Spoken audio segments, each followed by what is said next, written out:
All right, everybody, welcome back to the Glass Less Traveled. My name is Mike Verivi. I'm a certified bourbon steward and founder of the Fox Valley Whiskey Society. We're going to explore and introduce you to America's craft distilleries, microbreweries, industry insiders, and professional imbibers to give you guys the inside scoop on the things you need to be drinking. If you like what you're watching and want to help us expand, please click like and subscribe down below. Tonight, we're joined by Chris Walters, founder and creator of Knows Your Bourbon. Chris, thanks for joining us tonight. How's things down there in Georgia? Going well. Thanks so much for having me on the show. I'm excited to kind of chat more about it and, answer any questions that may come up tonight. Yeah. So this is a pretty cool, we'll get into it here in a second. So I've got, I'm still trying to figure this out where I need to go. There we go. I got my kit right behind me. So tell us about Knows Your Bourbon. How do you got started doing this? What gave you the idea? How you went about creating it? Because this is one of those things that people have kind of been getting into a lot more lately. I went over to a friend's house recently who just spent like $300 on one of those essential oil kits. Yeah. And these things are pretty affordable. So tell us how you got into this. Yeah. So for those that may not know, the Knows Your Bourbon it's a sensory kit, right? It's a container of different, ingredients that you can smell through to kind of train your nose on these different scents and things that may come up in the nose of a bourbon. So if you've ever read a tasting note on a bourbon that says, brown sugar and dried cherries and caramel, and you're like, I'm not getting any of that. That's where I was, right? So I knew that it was either BS when I read that, or it was a lack of training on my part. And I was like, I'm gonna figure this thing out. So really where the kit started was just creating a personal kit for myself. I went to the spice cabinet and I pulled out allspice and, clove and cinnamon and caramel, pulled some, leather and brown sugar and mint and just all these different things, and started nosing those and reading, on tasting notes, what are the most common things that are coming up? And that's where I kind of came across the bourbon tasting wheel.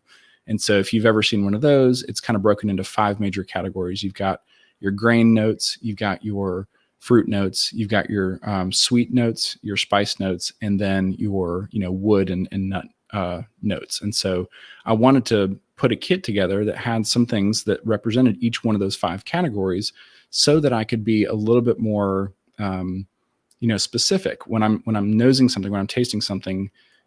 Sweet is a great place to start. Spicy is a great place to start, but can we notch it up, one level? Can you get a little bit more specific? Is it brown sugar sweet?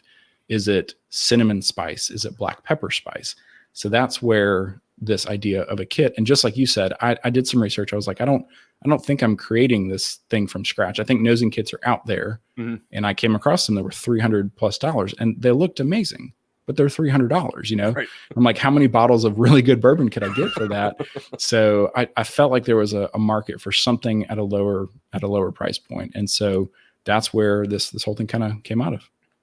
So tell us so I've got mine in front of me. You were very kind and generous enough to send me one. I have been obsessed with this thing, to say the least. Like it's weird because like now every time I go to like pour a glass of bourbon, I find myself opening this thing and going through and like, all right, smelling like tobacco, or I'll smell the mint or the vanilla. I'm like, okay, do I get that in there? Tobacco is one we'll talk about a little bit later, one that you and I both really enjoy. Yep. So how about you and I will do like a little demonstration on how this thing works. So we've both got Old Forester 1920. Yep. So good. If you guys out there watching or listening have a bottle of Old Forester 1920 and want to join with us, please feel free to pour a glass, and we'll demonstrate how the Knows Your Bourbon kit works.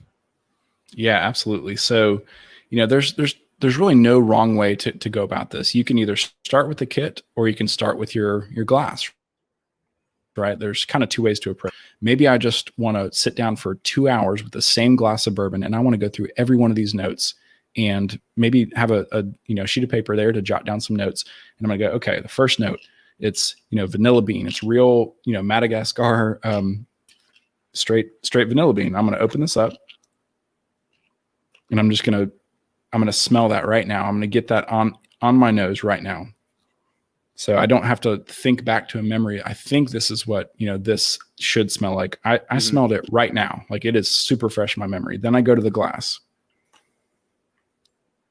and I'm going to nose that. And a tip that I've picked up recently on nosing is if you keep your mouth open while you're nosing, especially on higher proof bourbons, it's going to allow some of those alcohol vapors to pass through, and it's not going to shock your system and just blow your nose out for the next 10 minutes.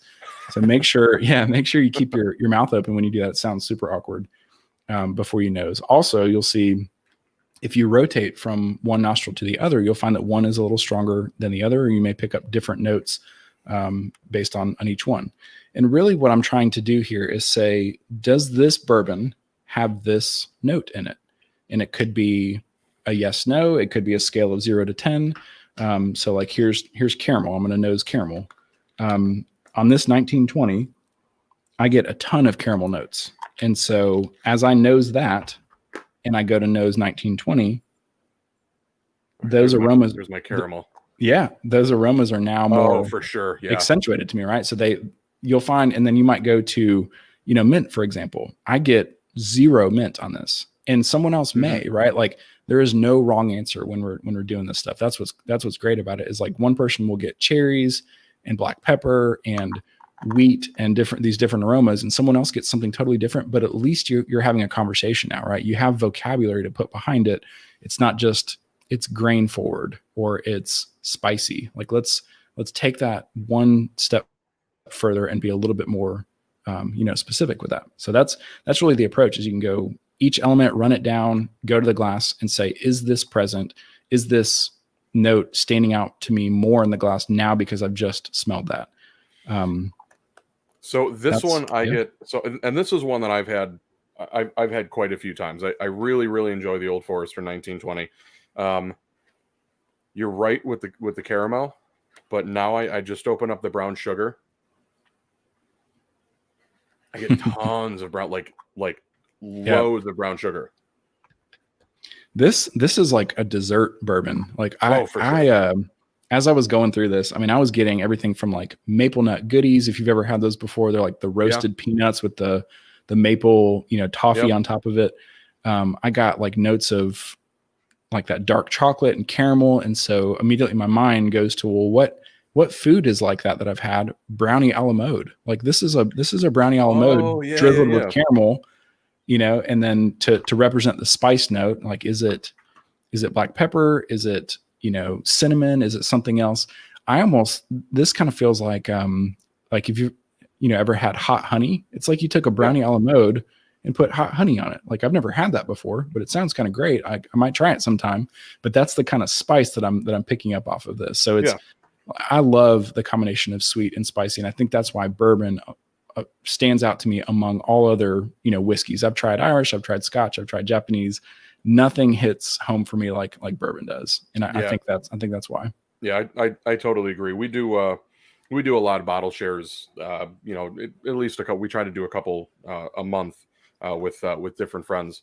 And we always end up circling back to bourbon. We'll sip on some Scotch or some Irish whiskey or some Japanese or whatever. But we always end up coming back to bourbon. It's always that one thing that everybody's like, yeah, man, that's just good. Yeah. We just really enjoy it. One thing, so you mentioned honey. So we can get, so you guys, if you want to, if you have any questions for Chris, please feel free to comment on the comment section, either on Facebook or YouTube. It'll pop up here on the screen. When I opened this box, there was a little tube in there and I didn't know what it was. And I'm like, what the heck is this thing? And I realized, I was like, okay, the caramel is wrapped because it's a caramel candy, but it's a very fragrant caramel candy. Yep. And there's nothing in the honey. Oh, okay, I get it. So the little tube, when you guys buy your Knows Your Bourbon kit at knowsyourbourbon.etsy.com, which the link is posted in the comment section, comes with a little tube of honey. I actually didn't want. I was like, you know what? I'm going to save that. I'll show it when we do the video, and I don't know where it's at. So I actually use my own honey. Nice. But this is really, really cool. So this is, you and I were talking before this. This is literally just stuff that you just found just picked up out of your pantry. Most everything, right? So, I mean, some of the stuff you've got like malted wheat, malted rye, you would have to go to maybe like a homebrew supply store to get something like that, or flaked corn, or cornmeal is a good substitute there too. But yeah, most of the things, I do have, toasted oak in there as well to represent that. That's probably not something you keep toasted oak chips in your pantry, but, but most everything, and that's one of the most common questions that I get is like, okay, because this is not perfumed, aromas that were made in the lab, I get, and I appreciate that it's the real thing. You're nosing the real thing, but how long is this thing going to last? Like, is it going to go stale or lose its scent over time? And what I can say to that is I have a personal kit that I created almost a year ago, and most of the aromas are still very strong. Any of the ones that have started to fall off, like you said, the great thing is go to your pantry, go to the local, grocery store, and you can refill it. I'm also working on a refill kit where you've already bought a kit from me and you're just looking to get a fresh set of all the, ingredients. I'm looking to put something together like that as well. Well, so this is really awesome though, because and actually that was a question that one of our good friends at the Fox Valley Whiskey Society, Mark Gustin, had for you, and you were able to answer that question. I feel like most of this stuff, in its dried form, usually lasts a pretty long time. Most of these spices have like a 1-year shelf life anyways, if they stay sealed up in a pantry. But I mean, for stuff like tobacco, stuff like cloves, cinnamon, black pepper, like I've got all that stuff on my in my pantry. So I want to talk about the business side of things. For a relatively new business, you've made quite a splash in the bourbon community, having sold over 1,000 Knows Your Bourbon kits. Your product has been featured on podcasts like Dad's Drinking Bourbon and Bourbon Lens, as well as websites like bespokepost.com. Tell us about what it's been like to kind of grow so quickly and like just kind of take. I mean, everybody's talking about this bourbon kit that helps you take your step your game up. Yeah, it's been an absolute blast. I wish I could show my dining room table right now. It is 50% homeschooling and 50% production zone for Knows Your Bourbon. So my wife wants to strangle me most days, but it has been an absolute blast to see something that really started as something to help myself. I when I first launched this, it was never like, oh, I have this product idea, I'm going to go bring it to market and sell 1,000 units. Like that was never my plan. It was really something to help myself and some other, folks that in local bourbon groups were like, that's really interesting. Are you thinking about selling this? And so, for it to grow relatively quickly has been just, it's exceeded all of my, expectations for it. And it's been truly a fun project to bring to market. So this kit that, I mean, you just kind of started doing this just because, it was something that you were curious about. When did you start doing this? Because you've actually been, I want to say, what was it, like 2019? There's sometime last year that you started doing this? It was the very first versions of it was spring of 2018 when I started putting things together, and the whole thing kind of hinged on finding the proper case that I could put the ingredients in, that they were screw top containers. I could ship it across the country and ensure that everything got there safely. And that's why I don't fill the honey container. Is the first few versions of that I did ship across the country, and it did not make it without leaking. So they're almost airtight, but not 100%. Yeah. So mine shipped in my backpack for about a half hour, and the honey tilted a little bit. Yeah. And so it's got some things around it a little sticky. Has this whole kind of COVID shutdown, has this, I mean, you're mostly, an online shop. You do everything from, for Knows Your Bourbon, you do everything from home. You ship everything from home. Have you noticed any kind of difference pre-COVID to now as far as like your business kind of growing, or what has this done for you? Yeah, that's a good question. Yeah, coming up to Father's Day, that was definitely a thought in my mind, as everybody was hyper cautious of everything as when COVID first hit, is, oh, I don't want to order, something in the mail that I'm going to, smell. And then what if something were to transmit that way? And then I think, as more studies have come out, we've all kind of learned that things don't really transmit that way, and they don't live on surfaces that long. So, I initially kind of expected it to not take off the way that it did. And then Father's Day came, and the amount of Father's Day gift orders that I got through Etsy was was insane. I mean, I was working every night trying to fill those and get those out. But so I expected it to kind of take a downturn, and I haven't seen really one bit of that. This will be my second. I launched my Etsy store right before Christmas last year, so this coming Christmas will be my next like big gift giving season. Because I think it is it's a cool gift idea if you have someone in your life that is a bourbon enthusiast. You're like, gosh, what are they like? I'm not going to be able to go buy some bottle for them if I just walk into a store that they're really going to appreciate something that they don't already have or have a lead on. So something like this, that's education, it's training, it's a way to get more out of the bottles that you already have. It does great gift idea. So I'm looking forward to this Christmas season for sure. Oh, for sure. Yeah. This is a super, super cool gift idea. So I had actually posted about it. I think like I want to say actually like the day that I got it, which by the way, you ship like priority mail, and this thing comes in like 2 or 3 days. That's right. So I got it pretty much right away. And immediately I was getting text messages from people like, hey, where did you get that thing? Or I was getting messages on Facebook, or there was, I posted it on the Fox Valley Whiskey Society page, and people are like, oh man, where'd you get that thing? So hopefully we get more people, to get one of these kits, because awesome. it's super, super, super cool. Really, really enjoy using it. I want to talk bourbon. You and I are bourbon guys. Yep. Scotch and Irish whiskey, we don't worry about those guys. I've been trying to get into the craft side of things ever since we were hit with the stay-at-home order here in Illinois, which prompted me to start interviewing folks in the craft spirits and craft beer industry, kind of just as a way to learn more about that side of those industries. I'm curious how you see the craft spirits industry competing with the giants of Kentucky, especially now that we have guys like Fred Minnick advocating for craft whiskey.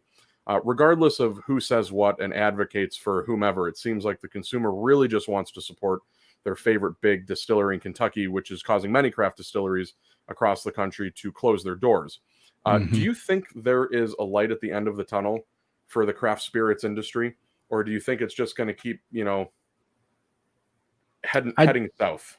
I do. I think craft bourbon got a bad name early on because a lot of distilleries were, using smaller barrels or not letting things age as long because they needed to bring it to market to pay the bills, which I cannot fault them for. But I think that as those experiments, if you will, have come out, and craft distilleries have learned, like it does take time. I do need to use a 53-gallon barrel. Like I do need to age this in a proper environment, not try to rush things. As folks like Woodinville and New Riff are coming on, and Chattanooga Whiskey even. These folks that are putting out some relatively young bourbon that is absolutely amazing. And so I think the test of time has proven that a craft distillery can put out an insanely good product.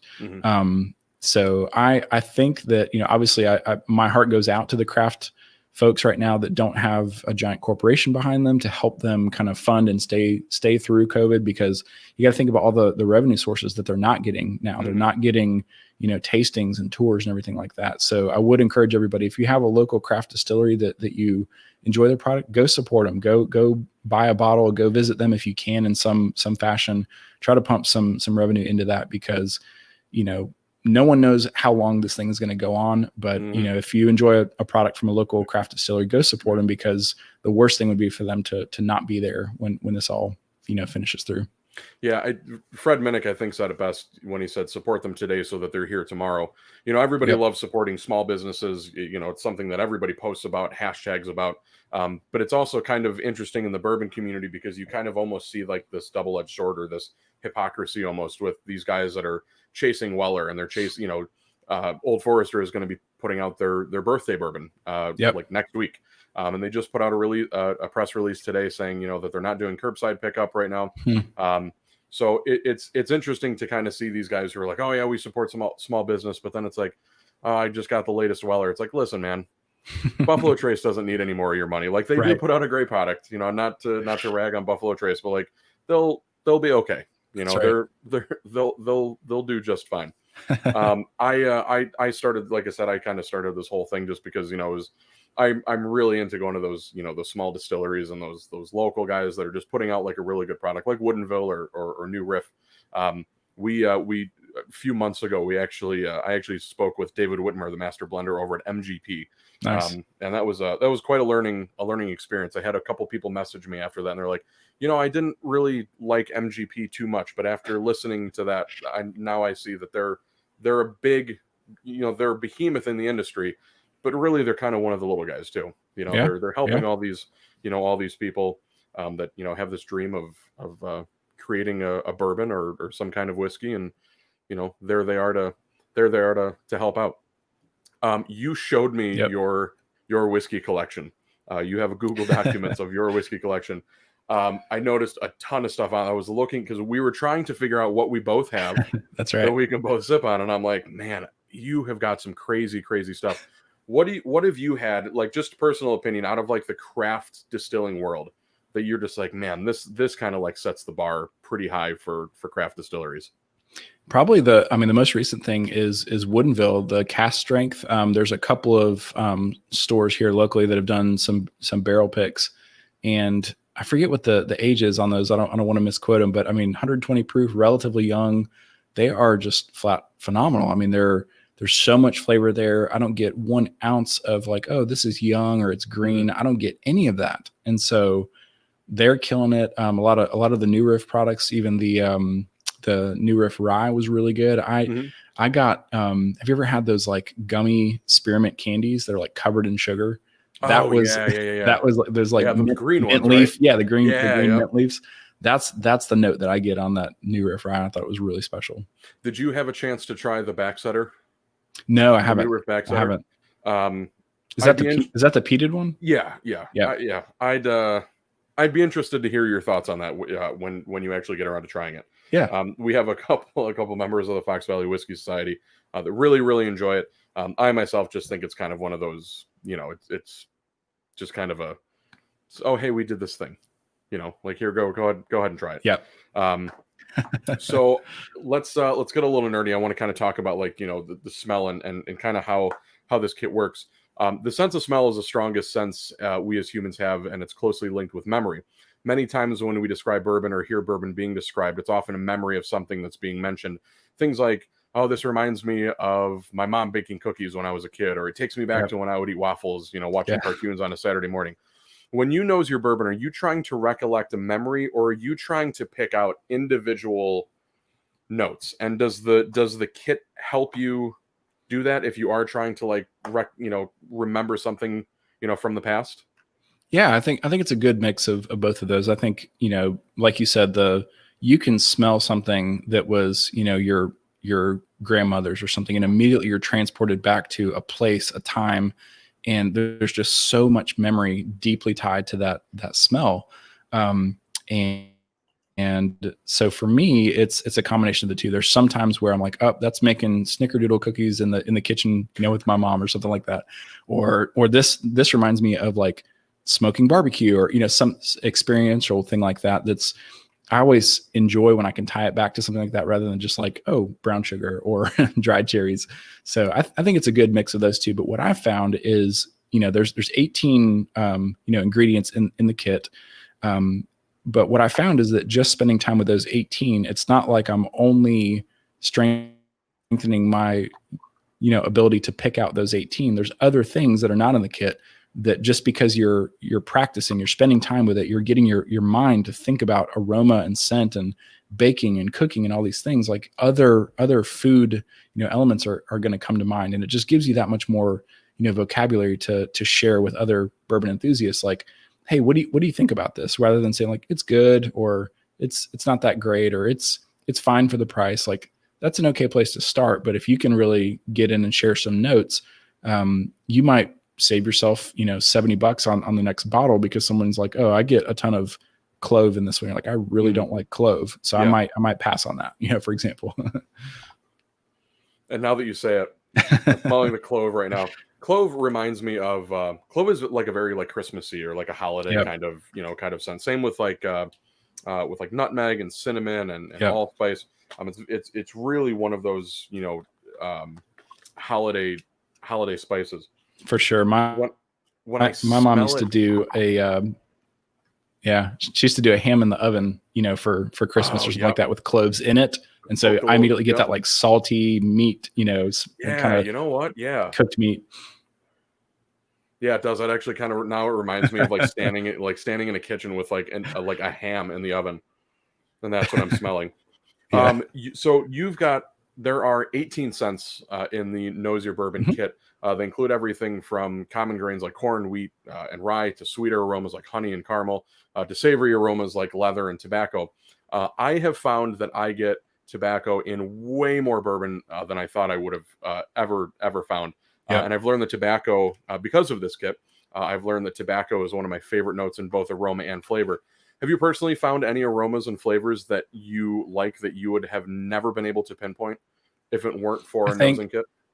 I think tobacco and leather, like you said, those are, when you read that in a tasting note, and you're kind of like, really, like what does leather taste like? What does go taste like? Like maybe you've had a pipe or a cigar or something, and you know what that experience is like. But what does it actually taste like when you taste a bourbon? So that's one that you're kind of like, I don't know about that. But once you get it on a bourbon, and then usually I find it's something older. It's going to be 12 plus years. Oh, Um, for sure. what was it? The Old Fitz decanter, the 12 or the 15 was just tobacco bomb for me, and I absolutely loved it. And so those are notes that I think are really, pretty nuanced. I think you could say brown sugar and, vanilla and caramel about most bourbons that are Mhm. that are quote unquote on profile. And you wouldn't be wrong. But some of those nuances, like those younger, bourbons are not going to have a ton of leather tobacco Right. from what I've experienced. Yeah, in a lot of these, and because I'm really more into like the craft side of things, obviously the 1 year, 2 year, 3 year bourbons are kind of really what I pick up most, in Hmm. when it comes to bourbon. Um, I've noticed that I thought I would have gotten a lot more corn in them, but when Yeah. I smell the corn, I'm like, no, it's actually not corn. It's like it's rye that I'm Yeah. smelling Yeah. more so than corn. I get peanut in a Mm. ton of these younger whiskeys. But tobacco is the one. This kind of reminds me of like walking into a humidor, Yep. like a walk-in humidor. You smell the cigars all around you. It's got that kind of like earthy, sweet smell to it. And it's actually one that now like I go for. Like I've Yeah. opened up like every bottle behind me. And I'm like, which one has the tobacco smell in it? Um, there are nosing kits on the market that use essential oils and can include as many as 85 plus aromas. Do you have plans to expand to maybe go outside of more than the 18 uh, aroma kit? Yeah, for sure. So there, if you've ever seen a bourbon tasting wheel, and if you haven't seen one, just do a quick, Google search to find one. But there's easily over, 30 elements, 40 elements that are listed on there as you kind of, wedge down. It's kind of like a pie chart. So you've got your grain. And as you Mm, go in, you're going to have your corn, your wheat, your rye, your malted barley. And you go into wood, and you're going to have, pecan and almond and peanut and just all these different nuances. So in the fruit category, you've got things like orange and lemon or citrus notes and apple and apricot and different mm, things. I actually get a good bit of apple and like dried apricot on Buffalo Trace single barrel picks, which okay. I absolutely love. That kind of like 90 proof fruity range. I Hmm. think that's super good. But yeah, I think there's definitely another kit just like this that's in the works for the next 18 things, right? So I'm working on some ingredients right now just to make sure that everything is shelf stable and smells really strong. So that's keep an eye out for that for sure. That's got to be really tough to do. A buddy of mine just recently purchased one of those like essential oil kits. So basically, what it Yep. is it's filled with like I think like 28 or 25 or something like that, different aromas, and they give you paper sticks. So what you're supposed to do is like dip it in there and then wave it around and then smell it, Yep. which is great. It's got to be really, really tough though, because you're using live ingredients, because you're using organic material Hmm. to get things like apple and apricot. I mean, dried apple is fine, but eventually it's going to start to, it might Yep. mold, it might rot. Apricot, the same thing. I'm gonna be really excited to see what you come out with over the next year, so Yeah, for sure. I can expand my little kit here. There you um, you've got some new things on your Etsy page, like branded Glencairn glasses, and a pretty cool bundle package. Um, Tell us about what new things you've got available. You guys can find it knowyourbourbon.etsy.com. What else can we pick up at your Etsy shop? And what can you Yeah. tell us other than like you're adding on to the Knows Your Bourbon kit? Is there anything that you can kind of like give away that we can look forward to? Sure. So we'll cover what's recently added. So like you mentioned, the see if I can get it in camera there, the branded Glencairn. So if you've not had bourbon out of a Glencairn glass, it really is a great glass for being able to appreciate and sip on bourbon, because the problem with something like a rocks glass is the opening of the mouth of the glass is so wide open that, especially on lower proof bourbons, if you're drinking 80, 90 proof, even 100 out of a rocks glass, you're going to have a really hard time getting a good nose on that, because the opening is just so large. And so all the aroma is escaping along with the vapors of that alcohol. So any type of glass that concentrates, I've also got a Copita nosing glass that I'm kind of playing around with, so that's pretty fun. But the Glencairn, it's got that kind of bulb at the bottom where you can get a good swirl on it. You can get a good nose because it concentrates up there. So I've got sets of you can buy a single Glencairn, a set of 2, or a set of 6. So if you're interested in blind tastings, which is my personal favorite way to approach things, because if you go in thinking, well, this brand should be better than this one, or this, because of this price point, this one should taste better. But take all that away, take price, brand, everything out of the equation, mark 6 samples, pour them in 6 identical glasses, and mark them on the bottom with a sticker or something, mix them around and taste through them. You're going to be shocked at the results of what order you end up putting things in. Right. So check out the Glencairns. The bundle concept I'm super excited about. So I worked with 2 other Etsy store owners to bring a leather tasting note journal that has bourbon stamped on the outside of it, and inside of it is like pages that are pre-lined with things like what distillery, what bourbon, what's the proof, and then a little bit of a kind of rating system. You can jot some notes about it. So it's got that. It comes with 2 Glencairns, a whiskey barrel pen, so a pen that's actually made from a real whiskey barrel stave, which is really awesome. Cool. And then a blind tasting note sheet.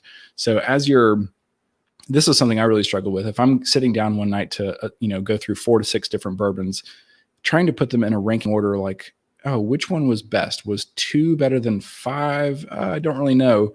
So what I did is I kind of worked through a kind of a ranked order system. So you've got your nose, palate, finish, and they have a certain amount of points weighted to them. And then you've got things like complexity and how unique was it, or was it a good value? Different things like that. So you kind of give all those points down, and then you total them up. And by doing it that way, you're forcing yourself to give a numerical score to it. And at the end of the day, you can say, oh, this one was higher in points than that one, so that one was clearly my favorite overall. So that whole bundle comes together. I'm super excited about that. As far as what's coming next, we touched on the refill kit, the nuance kit. As far as any like top secret stuff, so my future vision for this, like where do we go from here? 1,000 units is incredible. Like I couldn't be happier with the success of that. Where do I see this going next? So I would love to see this in distillery gift shops. Imagine you go to a distillery and you go through their tour and you end up with their tasting, and then you end up in their gift shop.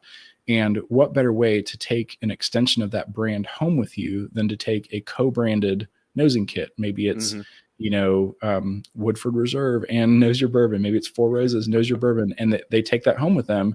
And it's a way that that anyone that goes through a tour and a tasting can continue to hone their palate. And every time they pull that out, they're going to see that distillery logo as well. So if you are a distillery owner or a buyer for a gift shop, let me know. I'd love to chat with you about that. We've got a lot of craft distilleries. We work with a lot of craft distilleries, kind of throughout the country that we follow. So hopefully some of them are watching tonight and want to partner with Nice. Knows Your Bourbon. I for sure would, because I think this. If I had seen this in a gift shop, I think the most recent one that we were at, I think was like Old Forester back in like March. I think 1,000% would have picked one up. Yeah, because this is just like a super cool thing to have. I want to talk. So I want to get a little nerdy. We kind of talked about you touched on like like why you open your mouth. Yep. Most people, like when you go on a distillery tour, they kind of like touch on this a little bit. Through the Fox Valley Whiskey Society, we used to do events. I used to host all these events, and I've gone through like the history of whiskey, going back 1,500 years, and the Yeah. science of whiskey and what the barrel does, and the science of smelling and all that. We talked about how Nose Your Bourbon kit works and how you use it. But let's talk about the science of using the kit like Nose Your Bourbon and how it can help train your brain to recognize aromas and flavors. And this kind of goes back to your sense of smell being closely tied with memory. But I want to talk about, because this is something that I'm kind of like super nerdy about, is the whole opening your mouth when you actually Yep. smell whiskey. I know why. I know you know why. I'm sure a lot of people out there listening and watching know why. But let's kind of dive into let's dive, because you probably know more about it than I do, because you actually literally created the kit on it. What's the science behind this? I mean, what's the why create the nosing kit, and why open your mouth Exactly. when nosing bourbon? So I'll be the first to say I am no scientist. I'm no expert on this. Me I do either. have some experience in it, right? And this kit has helped me and has helped a ton of people pick out more notes in what they're nosing. But from everything that I've watched and read about the open mouth technique, is that when your mouth is open, and you can test this on something that's not not bourbon. You could smell anything, and with your mouth closed, it's going to be stronger. And then with your mouth open, it's going to be a little bit more subdued, because you have the ability for air to pass through your entire nasal cavity and allow your mouth, if you've ever had a cold, that you can't taste your food, right? Like it's so tightly tied, your mouth, your taste, your smell is so tightly tied together. So that's as much as I understand about that, is that especially with a 120 proof bourbon, if you go in, full into the glass, mouth closed, you are going to get blown up, especially on like a fresh pour. So a tip is, if you're going to pour something that's maybe 110 plus proof, let it sit out for 10 minutes. Let it get some air. Let it spend some time in the glass, swirl it around, maybe nose it and then come back to it. I've done tasting several times where I'll go to assess a bourbon and I'm like, you know what? It's just straight alcohol right now. I can't get a thing. And so I know it's not ready, and I'll set it back down, continue conversation, and come back to it in 5 minutes and go, oh my gosh, now things are leaping out of the glass. Now I get those fruit notes. Now I get, some sweetness. Now I get some oak. You can kind of tell when you've spent some time with it. When you go to nose it, if you get blown up, make sure you're opening your mouth, or maybe give it some more time in the glass. Do you notice that you get more of like a sensory experience, especially when it comes to aromas, from higher proof, or more kind of towards that, like 45 to 40 to maybe 50% alcohol? Or do you find like a huge difference there? I do. I get the best notes and the strongest notes out of 110 plus proof bourbons. There are some things you can do with 80 and 90 proof bourbons to pull more out of them. I think a lot of it starts with glassware. One of the glasses I showed off a little bit there is the Copita nosing glass, and it's got this little, depending on which version you buy, I got this on Amazon, but it's got the little glass cap thing for it too. So if you're going to pour an 80 or 90 proof bourbon, put that guy on there and let it sit for 10 minutes, and you're actually trapping everything in there. And I found that both the style of the glass and that little cap that sits on top of it can really just trap everything in there and kind of ramp that up. Do you experiment? Like I probably should do this, especially with the tastings that I do, and all the bottle shares that I go to. But I really kind of like to experience the whiskey that I drink just in its pure raw form. Do you ever do you add water to yours? Do you find that adding a drop or two of water, obviously, like I know it changes the the flavor of it on the palate, Yep. but do you find that say you've got like an Elijah Craig barrel proof that's like up towards like 120 125 plus, do you find that adding a couple drops of water like dramatically changes the aroma profile? I haven't I don't add water as much as I probably should. I've read some really cool articles about the science of it and how it can unlock some of those flavors that are really just bound up in the midst of everything else, the heat and the spice that's going on. So I should do it more than I do. The one kind of best example I had was it's one of the early Stag Junior batches where everybody was just like, oh my gosh, how do you drink that? I've got to put it over a rock or I've got to add some water to it. I literally can't drink it neat. I just can't enjoy it. And so I had one of those batches and I was like, I'm just going to play around and I'm going to keep adding water until I proof it down to what feels like about 100 proof. And it was like one of the 130, 135 proof bottles. So it was a good bit of water. I kept adding just like drops. And I kept tasting it.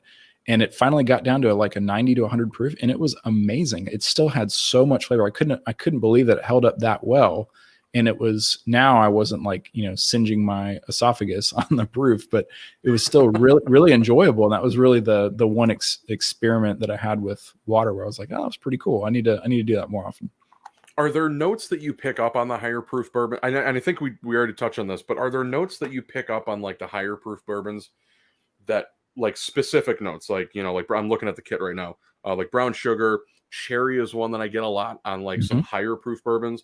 Are there specific notes that you kind of like pull out of higher proof that you don't specifically get out of like a lower proof? Like obviously like oak is going to be one of them. I know like leather is one of them, but is there one where you're like, oh man, that's kind of a curveball? Usually I find that it's more tightly tied to the distillery's profile. If you've had a lot of different bourbon from the same profile, if you've had a lot of different Buffalo Trace products, you've had a lot of Heaven Hill products, you come to kind of learn that distillery's profile, and that's where I find it's more like I get a ton of Buffalo Trace products, and I get a ton of peanut on Jim Beam products. So like your Knob Creeks, your Bookers. Oh yeah. So I find it more tied to the distillery necessarily than to the proof. The proof is more about just like if it's a higher proof, I'm going to let it have 10, 15, 20 minutes in the glass before I really try to sit down and like evaluate it, because it's just going to be proof. You're just going to get blown up if you get in there too soon. So I got a message on my phone just now. Mike, get nerdy. What's the science behind the smell? So I used to do these events through the Fox Valley Whiskey Society. We would go to different restaurants and we would have bourbon tastings. For those of you who are curious, at one of our events we actually kind of dove into the science of smell, and I want to say it was at McNally's. I think we were doing like an Irish whiskey tasting, and somebody asked me like, why do you smell with your mouth open, and why does alcohol burn and stuff like that. There's a little sensory gland, for those of you who are wondering that don't want to go to Google to look it up. There's a little sensory gland in the back of your throat, right where your nose meets your throat, called the olfactory epithelium, and it's a little kind of gangly little cluster of nerves. So when you open your mouth when you actually nose your bourbon, what it does is it kind of dilutes the alcohol a little bit, the alcohol vapor. So when you're going in through your nose and through your mouth at the same time, the two kind of meet at that one junction where that little gangly nerve is at, called the olfactory epithelium. And the air that you're breathing in through your mouth kind of dilutes the alcohol vapor, and it kind of like deconcentrates it a little bit so that you don't get that pure alcohol. A lot of people have a tendency to do that. Like I'm sure when you were younger, the same thing happened when you'd be at a bar and you'd take a shot and you'd make the mistake of smelling and you just get that whiff of alcohol and you're like, oh my God, I can't do this. Open your mouth a little bit, let the air flow back. And then you'll get the alcohol vapor kind of goes away, and you'll get the true essence, the true smell or the aroma of what the bourbon is actually, hopefully supposed to smell like. You had mentioned real quick, that, you get these different profiles from, Jim Beam, you get peanut, you get different from Heaven Hill and Buffalo Trace. One of the brands that I'm sure has got to be really, really interesting to kind of figure out what's going on there is Four Roses, especially with their single barrel, where you've got you've got the different yeast strain, you've got a slightly different mash bill, and then you've got all these different barrel picks that these single barrels that Benny's is doing, or that Liquor Barn, or all these different liquor stores are doing. Four Roses has got to be a pretty interesting one. And I saw your list, and I saw that you have like an extensive Four Roses collection. Have you done it back to back with Four Roses single barrel? Because it's a really, really popular bottle up here. Yeah. Especially we have a liquor store up here called Binny's. It's mostly here in the Midwest. I'm sure you've probably heard of it. Yep. They do a lot of single barrel picks. Have you gone through your list and just said like, man, this, the OBSV is way, way, way different than like OESQ or something like that? I mean, is it really that noticeable, especially when you have a kit like this to say like, oh, that's what allspice really smells like? Yep. I haven't taken the time to do that. I did finally collect all 10 recipes at barrel strength. So that was like a year and a half in the making. I was like, yes, I finally got it. So I've gone through them. Did you get like the Thanos? Yeah, exactly. The whole room lit up. So I've gone through them in a multi-round blind tasting from a tasting perspective to kind of put them in my own ranking order. And what was interesting is, as I find that a lot of bourbon drinkers start with, they prefer bourbon over rye usually. And Four Roses has one of the highest rye contents in the market. Like even their low rye is 20%, their high rye is 35%, which is really high for most distilleries. So what I found is I was kind of in the transition of, I didn't really care for most rye that I tried the first time I went through all 10 recipes. And so it'd be interesting to go back and do them again and come up with a different ranking order. And I know like every barrel is going to be different. And this one is from, there's the whole six tier craze and everything that's going on. So I would love to go back through it. And I think that would be a really fun exercise. And one thing I really appreciate about Four Roses is that they do, if you ever get stuck on the neck tag, they actually give you a few words for each recipe. Like this one is creamy and fruity and a long finish or whatever, and it kind of gives you some suggested ones. So try not to peek first, try to go through and see what you get, and then compare back to the notes. You're like, yeah, I totally missed that, I didn't get any of that. That's a really interesting point, because especially when it comes to like the flavor of what you're getting, scent is kind of, everybody's a little bit different. Even the way like I see the color purple, you might see it a little bit differently. What I think tastes really good, you might not think tastes good. What I think smells like roses, you might think smells like, dirt. Have you found that, especially people who might be like unfamiliar with it, with describing, because to a lot of people, it's just like, it just tastes like whiskey, Yeah. You find that reading something beforehand might give them the idea of like, oh, this is what it's supposed to taste like? Or do you find that most people are like, oh no, I want to like, yeah, it says like this, this version of Four Roses is like minty and floral and whatever. Would you rather have people read what it's supposed to, what the head distiller thinks it is, or would you rather have people kind of like come to their own conclusion, especially the uninitiated, the unfamiliar? Give them that little hint, or just say, here you go, you're on your own? No, I think the power of suggestion is real. And so if you read minty, floral, creamy, and then you go taste something, you're going to try to find what was just suggested to you, and you'll make a way to do it. This is minty and floral and creamy, right? So I think it, if you're brand new and you're like, I don't know where to start, someone give me some help here. I think reading tasting notes online, reading what the master distiller has put on the bottle, I think it's a great place to start, because there's no shame in that. There's no harm in getting a little bit of suggestion to go in there, but then try to take yourself away from that too, and spend some time, maybe mix up the bottles, come back and say like, oh, I don't know which one's supposed to be creamy or fruity, and just spend what I'm guilty of is, I sit down in a night and I drink 5 different things, and I drink very small quantities of them, and I drink them, kind of back to back. Like, just pour, if you're really trying to hone in on one particular distillery or one bottle, pour one, 2-ounce pour and sit with that for the entire night and really dissect it. Really, really, keep coming back to it. Let it air out for a full hour as you're tasting through it. And you'll continue to, get new things as you do that experience. So yeah. I think there's definitely something there for the power of suggestion, but be careful if you're ever doing a blind tasting with friends that you don't like, oh, I think B is really fruity. Well, then all of a sudden everybody's notes on B becomes fruity because someone said it in the room. Right. So be really careful about that. Try to like, let's all jot our own notes down and let's chat at the very end if we're trying to come up with like our own ranking order. Yeah. So I was actually at a tasting maybe like a month ago. Do you know did you see who that was that commented, by the way? So when you comment on Facebook and you don't allow StreamYard to use your name, it just pops up as Facebook user. So I apologize for not knowing who this is. They said agreed once you mention notes and tasting and smelling, you automatically look for it from memory. Dina's going to look up.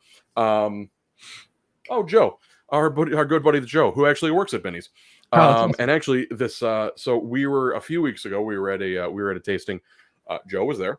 And one of the guys that was next to me was very new to bourbon. He didn't really know what to look for. And we had just this splay of bottles like in front of us. You know, we're sitting in a bar, you know, in our good friend's basement, and he's got like 300-400 bottles just kind of sitting in front of us, and we're just kind of picking and choosing. And he asked me, he said, you know, what do you get when you sip on this one? And I said, for me, this one, it's a wheated bourbon, so I get wheat right off the bat. But for you, it might be a little bit different. So why don't you sip on it, and why don't you taste it and tell me what you get? And he's like, oh, yeah, I kind of get wheat. And I'm like, well, do you really get that, or is it just the power of suggestion is super, super strong, which is why I really, really encourage 100%. People to get a Knows Your Bourbon kit, so you can kind of train your brain into figuring out what it is that you're smelling. I always tell people, and we already tapped on this, kind of think of like a childhood memory. You know, what does it remind you of? Don't go for like, oh, it smells like allspice, or it smells like clover, or it smells like this. You know, go for like a childhood memory of like, oh, this reminds me of like eating Cinnamon Toast Crunch, you know, on Saturday morning. Like you get that like cinnamony milk, like go for those memories. It's going to be a lot easier than trying to go through an entire spice cabinet in your head. Chris, I'm going to be really, really excited when you post your findings on doing a back-to-back of all of those 4 roses. Please do not drive. Sure. Do not operate any heavy machinery afterwards. Make sure you drink a lot of water. That's gonna be a scary one. I want to thank Chris Walters for joining us tonight to talk about Knows Your Bourbon nosing kit. You can buy a nosing kit of your own at knowsyourbourbon.etsy.com, and make sure to use promo code GLASS10 for 10% off your order through September 30th. And there is a link in the comment section here. I will put a link up on the Fox Valley Whiskey Society page as well. You can follow Knows Your Bourbon on social media at Knows Your Bourbon to stay up to date with what's new and exciting in the world of Knows Your Bourbon and training your brain. Chris, do you have anything to add before we log off for the night? I just wanted to say thanks again. This has been a blast, and I love nerding out about this with a fellow enthusiast. So thanks again for having me on the show, and looking forward to seeing where this leads. Yeah. Thanks to everyone who tuned in tonight for episode 25 of The Glass Less Traveled. We're going to take some time off to schedule some more great distilleries and breweries. So make sure you guys stay up to date on social media, whether it be The Glass Less Traveled on Instagram or Facebook, or just through the Fox Valley Whiskey Society. We are about to break 1,400 members. So thank you everybody who has joined this little experiment of mine and fellow bourbon enthusiasts. Chris, hang out for a little while. Everybody else, we will see you guys in a couple weeks. Cheers, everybody. Cheers, y'all. Take care.